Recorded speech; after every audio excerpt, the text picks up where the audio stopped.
നമ്മുടെ education system പരമ്പരാഗതമായിട്ട് പഴയ സിസ്റ്റമാണ്. മാറി എന്നൊക്കെ നമ്മൾ പറയുന്നതല്ലാതെ ഇപ്പോഴും അടിസ്ഥാനപരമായിട്ട് മാറിയിട്ടില്ല. നമ്മൾ വെസ്റ്റേൺ കൺട്രീസിലൊക്കെ പോകുമ്പോൾ നമുക്കറിയാമല്ലോ, അവിടുത്തെ കുട്ടികൾക്ക് അവർക്ക് പഠിക്കുന്ന സമയത്ത് തന്നെ അവർക്ക് പോക്കറ്റ് മണി ഏൺ ചെയ്യാൻ അവർക്ക് ജോലി ഉണ്ടാവും, അവർക്ക് വഴികളുണ്ടാവും. നമ്മൾ അത്തരം ഒരു വഴികളെ പറ്റി ചിന്തിക്കാറ് പോലില്ല. ഇപ്പോഴാണ് ഇപ്പോൾ ചിലപ്പം യുവർ ഒക്കെ തന്നെ ഓടിക്കാൻ പറ്റുന്ന കുട്ടികളുള്ളത്. ഇതിന് അടിസ്ഥാനപരമായി സ്കില്ലുമായി ബന്ധപ്പെടുത്തിക്കൊണ്ട് എഡ്യൂക്കേഷൻ്റെ സിസ്റ്റം തന്നെ മാറ്റണം.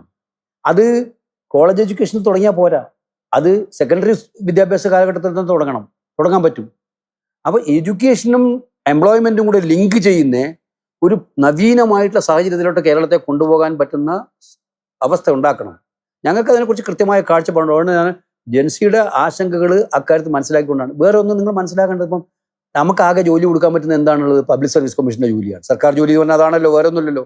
പക്ഷെ ഇപ്പോൾ കേരളത്തിൽ എന്താ സ്ഥിതി? നമ്പർ 1 റാങ്ക് കിട്ടിയിട്ട് ഒരു ജോലി ഉണ്ടാ? നിങ്ങൾ മാധ്യമങ്ങളിൽ നിന്ന് റിപ്പോർട്ട് ചെയ്യേ, PSC പരീക്ഷയിൽ 1ാം റാങ്ക് കിട്ടിയിട്ട് ആ കുട്ടികൾ വെറുതെ ഇരിക്കുക 2 കൊല്ലമായിട്ട്, ജോലിയില്ല. കാരണം എന്താണ്? പല വകുപ്പുകളും റിപ്പോർട്ട് ചെയ്യില്ല. PSCയിലെ അപേക്ഷ വിളിച്ച് പരീക്ഷ എഴുതി പാസ്സാക്കി റാങ്ക് ലിസ്റ്റ് ഇടും. ആ വേക്കൻസികൾ ഹെഡ് ഓഫ് ഡിപ്പാർട്ട്മെന്റ് റിപ്പോർട്ട് ചെയ്യണം, അത് ചെയ്യില്ല. അത് ചെയ്യാതിരിക്കുമ്പോൾ എന്താ വരുന്നത്? ബാക്ക് ഡോർ അപ്പോയിൻമെന്റ് വരുന്നത്. അവിടെ ബാക്ക് ഡോർ അപ്പോയിൻമെന്റിനെ ഇതുപോലെ പ്രോത്സാഹിപ്പിച്ച ഒരു കാലം ഉണ്ടായിട്ടില്ല. ഞങ്ങൾക്ക് അറിയാമല്ലോ. ഈ കണക്കെടുത്തോ, ബാക്ക് ഡോർ അപ്പോയിൻമെന്റ്സിനെ ഇതുപോലെ പ്രോത്സാഹിപ്പിച്ചിട്ട് കാര്യം ലക്ഷക്കണക്കിന് ആളുകളാണ് അതിൽ തിരികെ ഇരിക്കുന്നത്. അതുകൊണ്ട് എന്താണ്, യഥാർത്ഥത്തിൽ അർഹതപ്പെട്ട നമ്മുടെ ചെറുപ്പക്കാർക്ക് അവന്റെ വിശ്വാസം നഷ്ടപ്പെട്ടിരിക്കുകയാണ്. ഒരു ജോലി കിട്ടുന്നില്ല വിശ്വാസം. പരീക്ഷയിൽ 1ാം റാങ്ക് കിട്ടിയിട്ട് പോലും ജോലി കിട്ടുന്നില്ലെങ്കിൽ പിന്നെ അവൻ ഏത് വ്യവസ്ഥതയാണ് വിശ്വസിക്കുക? അപ്പൊ അവന്റെ കോൺഫിഡൻസ് ബിൽഡ് ചെയ്യുക എന്നുള്ളതാണ് ഞങ്ങളുടെ മുമ്പിലുള്ള ഏറ്റവും വലിയ വിഷയം. അതിനുള്ള ഞങ്ങളുടെ പ്രകടനപത്രത്തിൽ കൃത്യമായിട്ട് ഞങ്ങൾ പറഞ്ഞിട്ടുണ്ട്. ആ കോൺഫിഡൻസ് ബിൽഡ് ചെയ്യാനുള്ള സിസ്റ്റം ഉണ്ടാവും, നടപടി ഉണ്ടാവും. അതിന് എന്തെങ്കിലും ലീഗൽ ഫ്രെയിംവർക്ക് വേണമെങ്കിൽ ആ ലീഗൽ ഫ്രെയിംവർക്കും ഉണ്ടാകും. നിങ്ങൾ ഒരുപാട് യാത്ര ചെയ്യുന്ന ആളാണോ? ഏറ്റവും വെളിയിൽ ഞാൻ ചോദിച്ചു.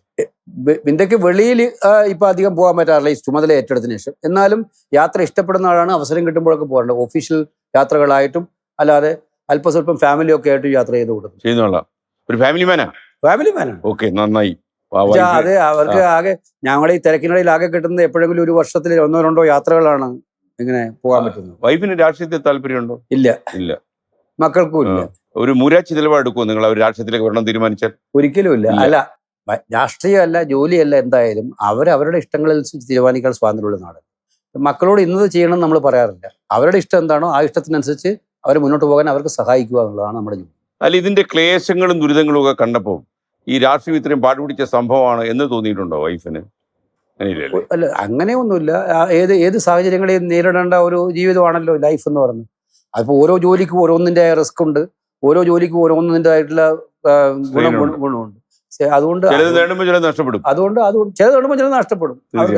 ഞാൻ ചോദിക്കുന്നത്, നമ്മളിപ്പോൾ ഈ യങ്സ്റ്റേഴ്സിന്റെ കാര്യം അവരോടൊക്കെ നമ്മൾ സംസാരിക്കുമ്പം അവരൊക്കെ തന്നെ ഒരു പ്രത്യേക ജീവിത കാലാവസ്ഥയും സാഹചര്യവും വിദേശ നാടുകൾ, അതുകൊണ്ടാണ് യാത്രയെക്കുറിച്ച് ചോദിച്ചങ്ങോട്ട്. വിദേശ നാടുകളിലൊക്കെ പോയിട്ട് ജീവിക്കുന്നതാണ് നല്ലത്.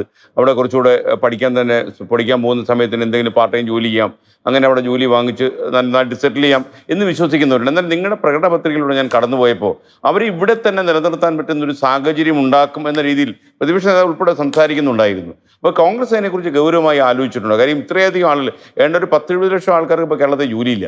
ഇനി അല്ല, നമ്മൾ ഈ പറഞ്ഞ അവരുടെ ഒരു അട്രാക്ഷൻ അവിടെ വെസ്റ്റേൺ കൺട്രീസിലൊക്കെ തന്നെ ക്വാളിറ്റി ഓഫ് ലൈഫും കൂടെ ഡിഫറൻസ് ആണ്. ഇവിടേക്കാൾ കൂടെ എൻവയോൺമെന്റ് ഡിഫറൻസ് ആണ്, ക്വാളിറ്റി ഓഫ് ലൈഫ് ഡിഫറൻസ് ആണ്. അതുകൊണ്ട് അതിനൊക്കെ തന്നെ ഒരു അട്രാക്റ്റീവ് ആയിട്ടുണ്ടാവും.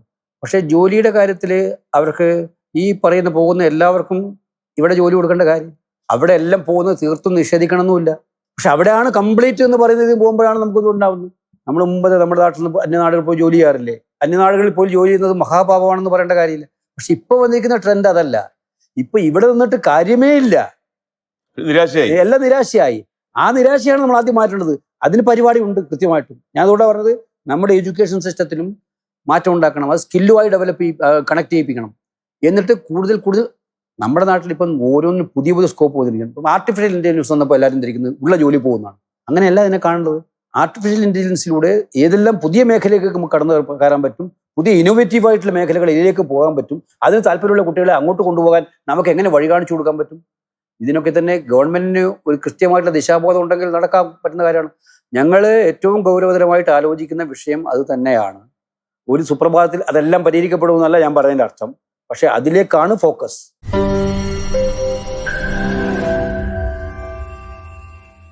ലോകത്തെവിടെയായാലും ഏത് സമയത്തും 24 വാർത്തകളും ഓഗ്മെന്റഡ് റിയാലിറ്റി പാക്കേജുകളും എക്സ്പ്ലെയിനറുകളും വിശദമായി കാണാൻ ഞങ്ങളുടെ യൂട്യൂബ് ചാനൽ നിങ്ങൾക്ക് സബ്സ്ക്രൈബ് ചെയ്യാം.